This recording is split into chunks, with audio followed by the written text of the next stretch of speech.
buenos días a todos. ¿Sí me escuchan? Ok, muchas gracias. Pues muy buenos días, bienvenidos en esta mañana fresquecita.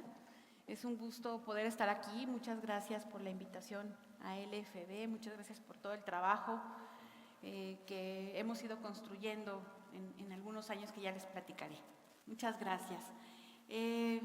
Pues como el bloque lo indica, la transformación en el manejo de las hemorragias ha sido un trabajo arduo durante más de 3 años ya, aproximadamente, y este bloque también implica los impactos clínicos, económicos y humanísticos que conlleva a un cambio, a una transformación que ha sido necesaria, ha sido indispensable por múltiples razones.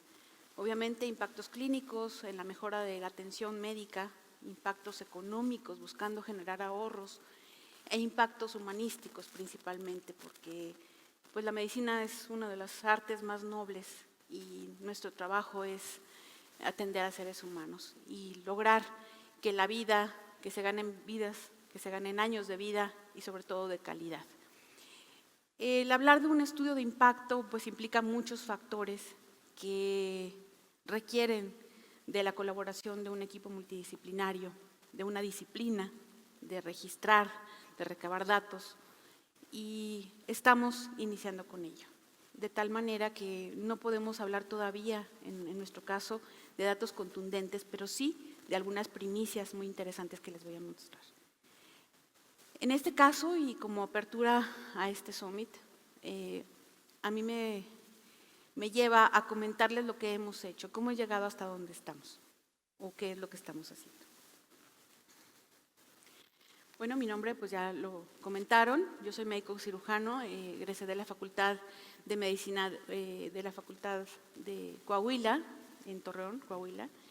Posteriormente me trasladé acá a la Ciudad de México, donde hice precisamente aquí en siglo XXI anatomía patológica. Después me voy al Estado de México y ahí tengo a mi cargo el Centro Estatal de la Transfusión Sanguínea, donde coordinamos a los bancos de sangre del Estado, principalmente a los de mi institución, Instituto de Salud del Estado de México, y a través del Comité Interinstitucional de Medicina Transfusional a los bancos del Estado, de otras instituciones, y que mano a mano el comité que nos ha llevar a cabo, pues trabajamos en equipo en todo el Estado. Y poco a poco, pues así baja la necesidad, bajan las acciones, se distribuyen, se coordinan y, bueno, ¿sí me escuchan? Trabajamos no solo ya propiamente en la donación voluntaria de sangre, sino ya estamos llegando más allá a generar precisamente un trabajo clínico para mejorar las condiciones de nuestros pacientes. No tengo conflicto de interés, es importante decirlo, solo tengo el compromiso y la pasión por lo que hacemos. Y en este caso, pues bueno, mi principio, ¿qué nos motiva a llegar hasta donde estamos en este momento? La seguridad del paciente. Tenemos ordenamientos en este caso, por ejemplo, la seguridad del paciente. Siempre hemos hablado y se ha escuchado que trabajamos en pro de la seguridad del paciente, incluso se ha hablado de hospitales ecológicos, de hospitales verdes, de hospitales seguros, que nos ayudan o que nos llevan a mejorar la calidad de la atención. ¿Qué pasa? En la actualidad, los daños que sufren los pacientes a causa de una atención médica constituyen un desafío importante. Y a la vez, en este desarrollo, pues genera riesgos, se producen riesgos importantes en la atención. Riesgos que desafortunadamente o afortunadamente son prevenibles, pero se nos van de las manos. ¿Qué queremos hacer? Que esto no nos pase. 1 de cada 10 pacientes resultan dañados al recibir atención médica. Y al año, en todo el mundo, aproximadamente 3 millones de personas mueren por esta causa. 4 de cada 100 fallecen por esta causa también, si lo vemos en este rubro. ¿Y qué pasa? Más de la mitad de los daños son prevenibles, el 50%. Entonces, ¿por qué no? ¿Por qué nos pasa, no? Se ha calculado que cada año los daños causados a los pacientes reducen hasta en un 0.7 el crecimiento económico mundial. ¿Por qué? Porque se generan otros gastos. Gastos de rehabilitación, en el mejor de los casos, que el paciente sobreviva. Y si no, pues los gastos y los costes de una familia que se queda sin su miembro familiar importante, ya sea la madre o el padre. En este caso, cuando hablamos de mortalidad materna, pues se queda una familia sin su mamá. ¿Y qué pasa? Pues con todas las consecuencias sociales y económicas. Invertir en prevenir estos daños puede generar grandes ahorros económicos y, lo que es más importante, mejorar la evolución de los pacientes. Causas habituales de los daños a los pacientes, desafortunadamente el error humano, ¿sí? Y tenemos errores en la prescripción de los medicamentos, asociados a intervenciones quirúrgicas, asociados a la atención a la salud, en el diagnóstico, caídas de los pacientes, que es de las más frecuentes, la tromboembolia venosa, las úlceras de decúbito, lo relativo a la identificación del paciente, las prácticas riesgosas de inyecciones, que a veces el expediente dice alérgico a la penicilina y sin embargo pues ya alguien está preparando la ampolleta, ¿no?, para aplicarla al paciente. Y en mi caso, pues a lo que nos vamos a centrar es a las prácticas riesgosas en la transfusión sanguínea.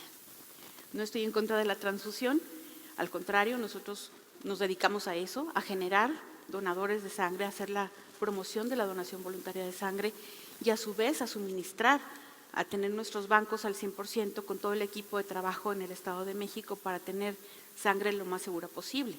Pero esto no implica que tengamos riesgos en esta práctica transfusional. No hay riesgo cero. Aunque se estudie con la más alta tecnología, el riesgo no es cero.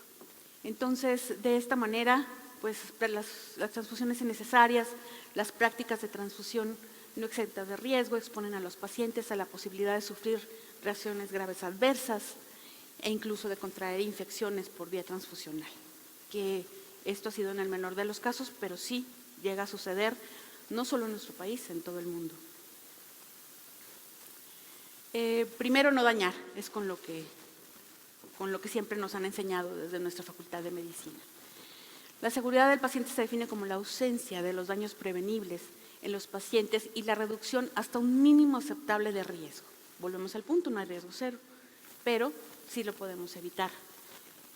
¿Qué necesitamos? Pues bueno, actividades organizadas, procesos, sistemas de valores, procedimientos, comportamientos. La actitud es muy importante, sobre todo en esta situación o cascadas de errores, porque a veces estamos cansados, porque no conocemos, porque tenemos problemas y no lo aceptamos, y así vamos a presentarnos a trabajar y atender a otra persona cuando a veces no nos sentimos bien nosotros mismos como médicos.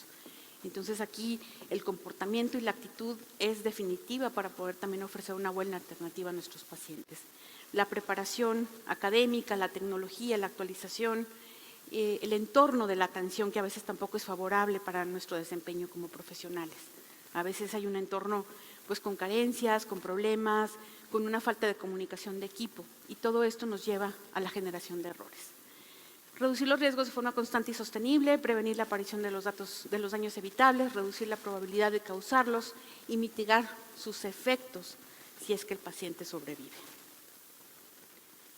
¿Qué factores pueden generar los daños a los pacientes? No se los voy a leer todos, pero ya lo mencionamos, sobre todo la organización al interior de una unidad médica, que viene desde las autoridades hasta vigilancia que cuida la puerta, el acceso, la limpieza de la unidad médica y obviamente todos los actores médicos y paramédicos administrativos que están dentro de una unidad médica. Buscar invertir en esta seguridad del paciente nos va a traer muchos beneficios, sobre todo para poder invertir en otras tecnologías, en mejoras continuas, en poder hacer un retorno de bienestar para la atención de los pacientes. Para esto la OMS, bueno, ha generado este documento hacia la eliminación de los daños evitables en la atención de la salud, la visión general del Plan de Acción Mundial, que es de 2021 a 2030, ¿sí? Que pues ya estamos a 2023, nos quedan menos años por ponernos a trabajar o por seguir trabajando y lograr estos objetivos.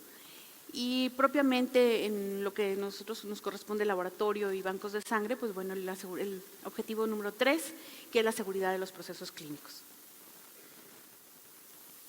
Así como esto, emanan de este documento de la seguridad del paciente, la seguridad transfusional, y propiamente emana el documento de la necesidad urgente de implementar PBM o Patient Blood Management, o ya conocido en su traducción como la gestión de la sangre del paciente aquí en nuestro país y en otros estados de Latinoamérica, en otros países de Latinoamérica.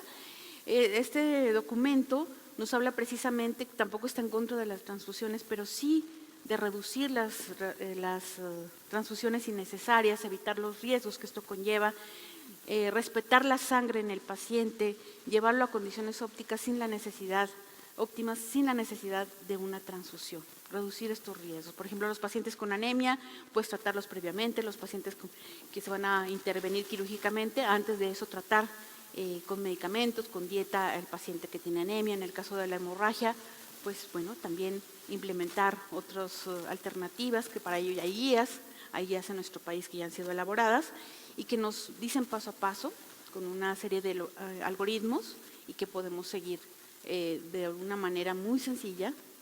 Claro, las decisiones a veces no son fáciles, pero tenemos los elementos con que hacer. Y el tercero, pues bueno, aprovechar la tolerancia fisiológica específicamente de la anemia del paciente, que no es el tema de esta presentación, quizá más adelante lo van a revisar. En este documento también es muy importante que a nivel, en Australia se hizo este estudio y esta tabla nos muestra los ahorros que se generaron al implementar un protocolo de gestión de la sangre del paciente. Es por eso que, bueno, si en otros países lo hacemos, en nuestro país también lo hacemos. A veces, ¿qué pasa? Que nosotros no estamos acostumbrados a llevar ese registro y ese control que es tan importante, y de ahí la invitación a que lo hagamos en conjunto para poder tener resultados y dar una justificación a nuestras autoridades y poder seguir desarrollándonos en lo que estamos haciendo, al final obtener un beneficio meramente a nuestro paciente y a nuestra práctica profesional. ¿Quién se beneficia de esto, no? Pues bueno, en primer lugar los pacientes, las mujeres embarazadas, las personas con anemia, por ejemplo, o con hemorragia. Obviamente después de esto, pues los hospitales, las autoridades de salud, las aseguradoras médicas incluso, porque pues no tienen que invertir, claro, eso no es nuestro tema, ¿verdad? Pero sí nuestro hospital, y los profesionales de la atención de la salud, que es nuestro tema también. Si nosotros estamos bien, nuestro paciente va a estar bien y nuestro entorno también. La medicina transfusional, pues bueno, no lo digo yo, es una definición que es una rama de la medicina, eso sí lo digo yo, es un pilar, no es solo una rama más. Recientemente estoy hablando de varios años hacia atrás, la medicina transfusional ha ido tomando un lugar importante en su desempeño y tiene que centrarse. Anteriormente nada más hablábamos de bancos de sangre, pero el concepto es mucho más grande. Es la medicina transfusional y de ahí emana las prácticas que hacemos en los servicios de sangre, bancos de sangre, centros de colecta, servicios de transfusión, que todos los hospitales tienen estos servicios y tienen que tener a los compañeros bien capacitados. ¿Qué hace la medicina transfusional? Pues bueno, se basa en toda la información disponible, técnica, científica, en la experiencia, aplicable para el beneficio de los pacientes que reciben los productos de sangre o, imagínense aquí la importancia, productos hemoterápicos fabricados mediante procesos biotecnológicos, es multidisciplinaria y debe ser líder en un equipo de trabajo cuando hablamos de hemorragia o de anemia o de tratar a nuestro paciente. Hemos pasado por diversos periodos en la historia de la humanidad, desde las primeras transfusiones que no tenían alguna base científica o que lo suponían, ¿sí? Que no había métodos de seguridad, hasta pasar después a nivel mundial y en nuestro país, y a raíz de la epidemia, de la pandemia de VIH, pues bueno, empezaron a hacerse los estudios propios de serológicos a la sangre, ha ido creciendo la normatividad, y actualmente, bueno, con la pandemia de COVID, pues también tuvimos una fuerte sacudida, porque además de que se redujo la cantidad de donadores que acudían a nuestros hospitales, no iban a los bancos de sangre. Entonces no teníamos reservas de sangre. Aún así, afortunadamente en el Estado de México fuimos de los primeros estados que conservamos relativamente esa donación. Pero ¿qué pasaba con los pacientes? A lo mejor las cirugías se posponían y eso también reducía la necesidad. Pero ¿qué pasaba con las pacientes de urgencia, con las pacientes de ginecobstetricia? Todo esto nos lleva a buscar alternativas. alternativas que podamos ofrecerle para salvar su vida. Y tenemos que innovar. La seguridad transfusional comprende dos áreas muy importantes: el centro de transfusión, que es donde hacemos todos los procesos, desde captar al donador hasta que la sangre está disponible, y obviamente el servicio de transfusión, donde ya nos solicitan la sangre y también tienen que hacerse pruebas pretransfusionales, la valoración, una justa evaluación del paciente si requiere o no requiere esa transfusión. Todo esto está enmarcado por la legislación vigente, por bioética, los principios de beneficencia y de no maleficencia. Nuestro trabajo es tener un producto seguro y en la parte clínica indicar una transfusión segura. Todo esto con una base de formación continuada, un sistema de vigilancia, un sistema de gestión de la calidad y de buenas prácticas de manufactura. Pero aún así no es suficiente. Todo esto nos obliga a hacer las cosas bien, pero no se trata que nos obliguen, se trata que lo hagamos porque tenemos esa conciencia de médicos, ¿no? La misma norma nos restringe, nos indica, es la norma oficial mexicana 253, que trata sobre todo el tema de la sangre, y aquí nos hace la misma recomendación: transfunda solo si es extremadamente necesario, si no, no lo haga. No lo haga porque tiene implicaciones riesgosas para usted como médico y para el paciente. Entonces es toda una responsabilidad y hay que tomar esas decisiones con fundamentos. Todos soñamos con los mejores bancos de sangre. Imagínense esta fotografía: ¿desde cuándo soñamos con tener el banco de sangre más avanzado? Pero no es suficiente. La mejor transfusión es la que no se realiza, algunos comentan. La mejor transfusión es la que se justifica científicamente, de manera individualizada y cuando no hay más alternativa. Nuestra propia sangre es lo mejor que puede correr por nuestras venas, ni contigo ni sin ti, y por eso hay muchas cosas más. Si queremos resultados diferentes, hay que hacer cosas diferentes. Hay que ser las ovejas negras de la familia. Con todas estas implicaciones, pues ya nos decía que primero no dañar, pero qué caray, tenemos complicaciones transfusionales, como pueden ser leves, simplemente las moderadamente severas, el riesgo vital, ¿sí?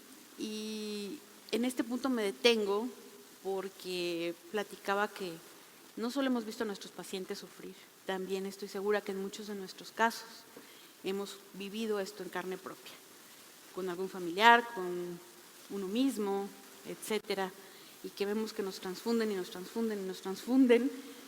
Y recientemente platicaba hace un momento, mi padre falleció este año, tuvo primero una caída, una lesión cerebral, se estaba recuperando, era un caso difícil, se estaba recuperando, lo transfundieron no sé cuántas veces. Y en la última, cuando ya estaba más estable, tuvo un incidente con la traqueostomía. Se la quita, estaba muy tranquilo y se la quita. Sangra y le indican una transfusión más. ¿Y qué pasó? Le dio un trali, desarrolló un trali. Y de ahí fueron complicaciones, más complicaciones, más complicaciones. Entonces, imagínense si, como dicen en caso del herrero asadón de palo, pues así nos puede pasar a todos, si no tomamos esta conciencia. En la donación voluntaria de sangre, desafortunadamente, aunque tenemos mucha gente voluntaria ya en estos tiempos, hay esa sensibilización que se ha desarrollado en la sociedad, incluso nosotros como personal de salud que ya podemos donar siempre y cuando no tengamos un riesgo reciente y que pasemos la prueba, toda la cadena de la entrevista, las pruebas, etcétera, podemos donar. Todos podemos donar porque no sabemos cuándo vamos a necesitar. Y no digo yo voy y dono porque pues para que me la guarden, no, para que ayudemos a otras personas y a su vez vengan otras personas y a su vez sensibilicemos a las familias y que todos donen. Pero ¿qué pasa? También hay muchos factores de riesgo en nuestra juventud y en la edad madura, pues muchas enfermedades crónicas. Entonces, ¿qué vamos a hacer sin donadores, no? Necesitamos esa sangre también para poder tratar a nuestros pacientes.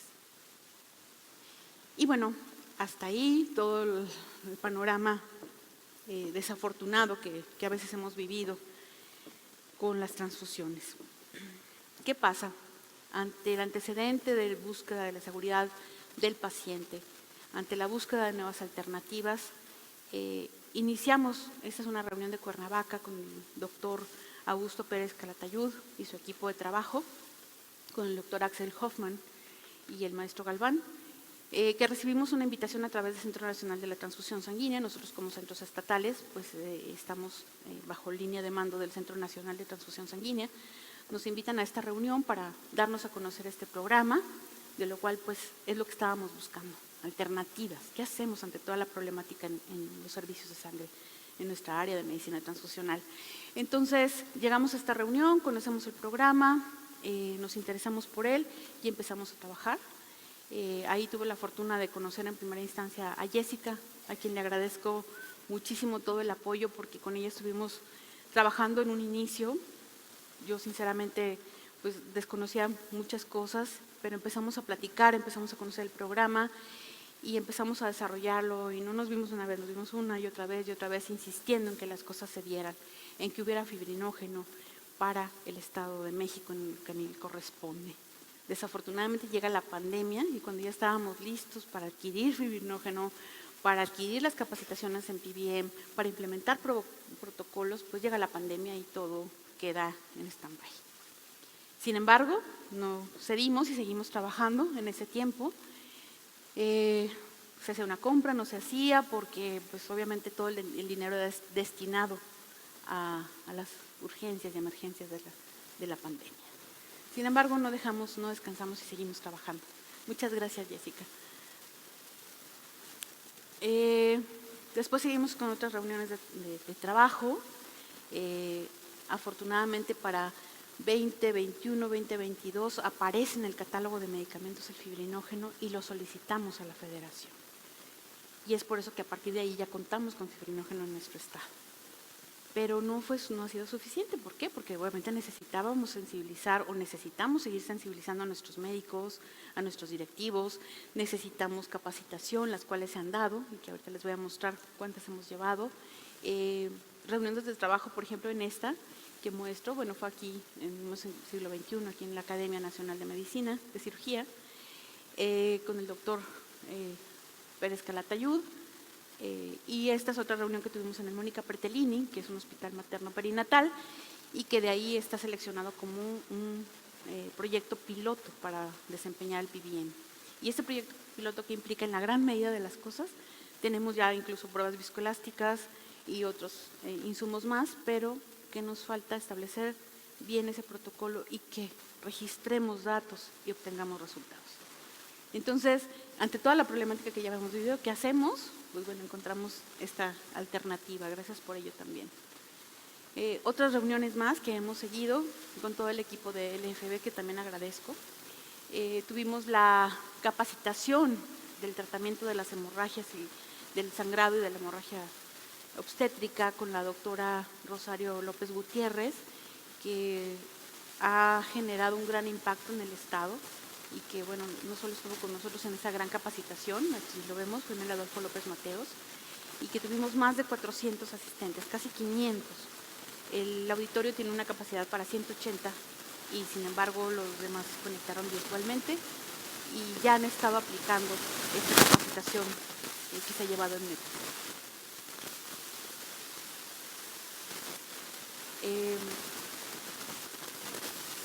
Escucho un ruido en el audio, pero...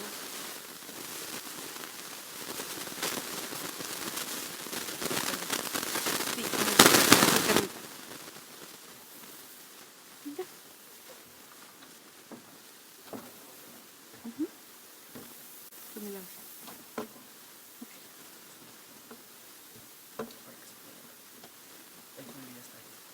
gracias.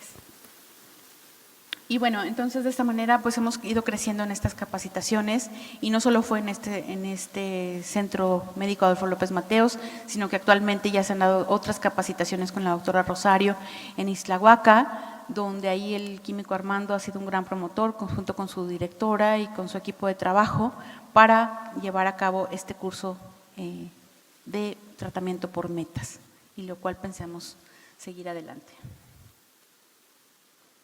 Entonces es tiempo de cambiar, seguir un nuevo camino, dejar atrás lo que no nos sirve y optar claro, de tomar del pasado lo que sí nos sirve todavía, pero también dejar atrás algunas cosas que ya no son prácticas, ni útiles, ni seguras, y seguir adelante. Este es el Estado de México. Estos son, donde están las gotitas, son nuestros 6 bancos de sangre, los cuales tienen una producción aproximada al año de 54,000 unidades de sangre y con sus fracciones, pero seguimos sufriendo de la necesidad de crioprecipitados y de concentrados plaquetarios, y no se diga cuando hay grupos poco frecuentes, pues también no son suficientes.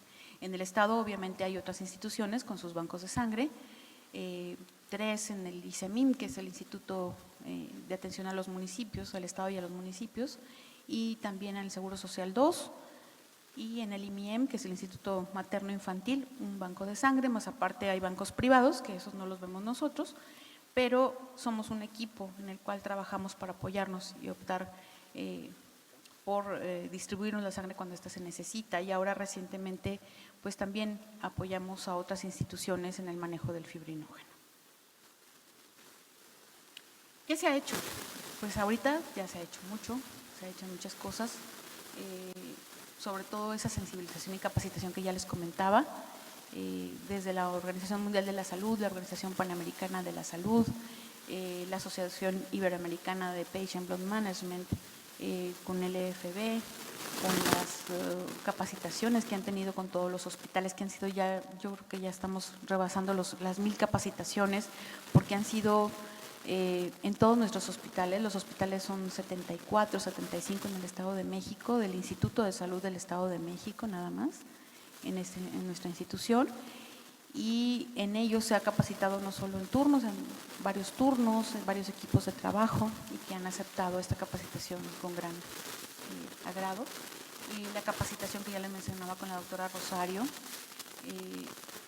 la dirección que hemos tenido también, y el trabajo en conjunto con el doctor Pérez Calatayud, con nuestros hospitales, ese recibimiento por parte de nuestros hospitales y la experiencia que han ido generando, se ha generado esa confianza al utilizar el producto.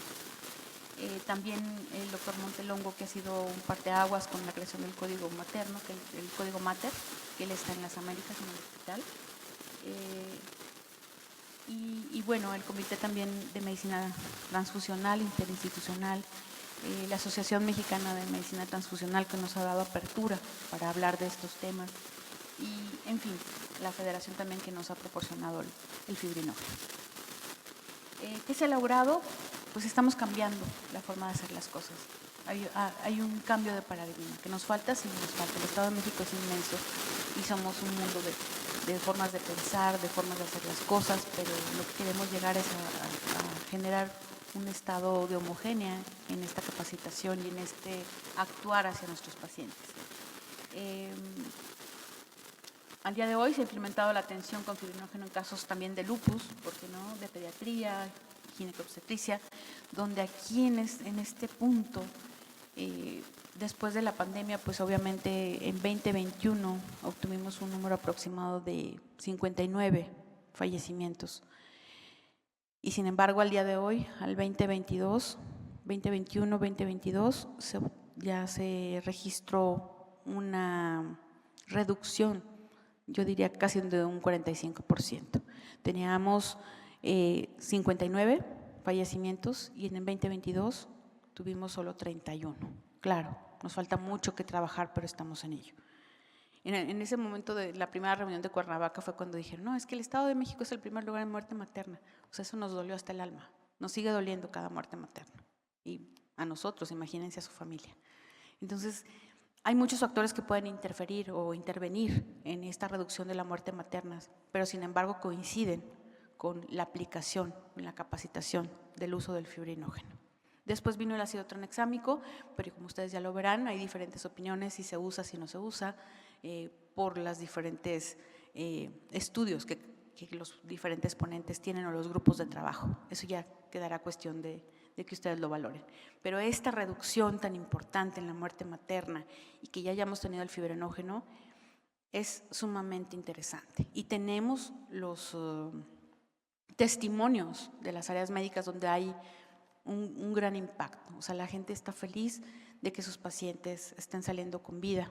Claro, hay casos muy graves que por más que se intente, pues no es posible.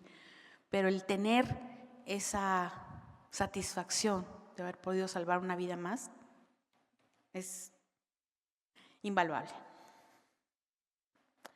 Obstáculos, pues siempre vamos a tener obstáculos, sobre todo cuando queremos hacer un cambio. ¿Qué obstáculos? Pues a veces, en nuestro caso, pues ha habido cambios de autoridades, y cambios de jefes de servicio, cambios en todos lados que nos permite tener una continuidad, pero ahorita pues está llegando a una estabilidad con nuestro gobierno y pues esperemos irnos directo y poder seguir cumpliendo las metas que nos hemos trazado. Las alternativas, pues bueno, se pretende hacer una reunión interinstitucional, generar un comité científico de todos nuestros hospitales. A veces cuando estamos en un hospital pues es más fácil llegar con la enseñanza y armarlo, pero aquí somos múltiples hospitales que tenemos que buscar cómo reunirnos para poder estar en la misma sincronía y poder vertir todos los resultados y los datos que se registran. Obviamente hacer el protocolo, investigar y publicar para compartir esas experiencias. Pero esto solo se puede lograr con el trabajo de equipo. Todos tenemos que estar involucrados. Estamos muy acostumbrados a veces a trabajar, ay, los del banco de sangre, ay, los de laboratorio, o sea, son auxiliares, no importa, no. Sí, tómenlos en cuenta, se los pido. En su práctica médica, ellos se están capacitando para poder ser una gran parte importante de este equipo, y lo son. Entonces, lo son tan importantes como anestesio, como trauma, como gineco, como enfermería, como todos los actores que trabajan ahí. Para esto se necesita en primer lugar la empatía, la comunicación, el compromiso de lo que estamos haciendo, la complementariedad, la confianza y pues todo esto con la coordinación de acciones, generar un trabajo de equipo. Es lo más importante, porque si no tenemos este equipo consolidado, no vamos a poder dar esos resultados que esperamos. Y bueno, algunas recomendaciones en este sentido y en este espacio que me han permitido compartir con ustedes. La parte humanística pues es la que no podemos dejar de lado. Yo creo que empezamos con esta base humanística, seguimos con la parte clínica y finalmente por añadidura vendrán cambios económicos y mejoras económicas que nos permitan crecer en otras áreas o reinvertir con estas nuevas disposiciones. Tener una información, una toma de decisiones, pues tenemos que tener la información. Para ello tenemos que tener una misión y una visión. Obviamente un liderazgo. Todos son líderes porque todos toman decisiones. Entonces, ténganlo muy en cuenta. La responsabilidad, muy importante, que tenemos que hacerla consciente. La genialidad, podemos desarrollar lo que queramos para beneficio de nuestros pacientes. La conciencia plena, estar siempre en el aquí y en el ahora. Pueden estar pasando muchas cosas, pero tenemos que estar muy atentos a lo que estamos haciendo, por nuestra buena práctica profesional y por los pacientes. El trabajo en equipo, aquí sí se vale todos para uno y uno para todos. La generosidad, hay que capacitar a nuestros residentes, capacitar a nuestros internos. Hay que capacitar. Hay que pasar esa información a todos los demás, a nuestros compañeros que están en formación. La calidad y la calidez humana, algo muy importante. Conservar la pasión por lo que hacemos, es muy importante. Si no, pues ¿para qué estamos ahí, no? El replantear el servicio de sangre, ponerlo como una parte importante de nuestro servicio, de nuestro equipo de trabajo. Ser donador de sangre, ¿por qué no? Ponernos a estudiar todo lo que hoy nos van a ofrecer en este Summit, que va a ser sumamente interesante y que vamos a poder llevarnos cosas muy bonitas para poderlas implementar y para poder empezar a hacer las gestiones. Yo no me considero una experta, esta es una reunión de expertos de todos ustedes. Yo soy un agente gestor, soy un agente que me considero un agente de cambio y sobre todo en la parte de la gestión, hacer que las cosas sucedan. Eso es lo que me gusta hacer a mí. Entonces, hay que individualizar los tratamientos, implementar el tratamiento por metas, implementar PBM, implementar lo que podamos hacer en beneficio y en la seguridad de nuestro paciente. Seamos ese agente de cambio. Nuestra gente nos necesita, los necesita todos y cada uno de ustedes. Muchas gracias, que todos los conocimientos que se llevan los puedan aplicar, que sea una jornada excelente y muchas felicidades de antemano por estar aquí y gracias por prestar toda su atención. Muy buen día.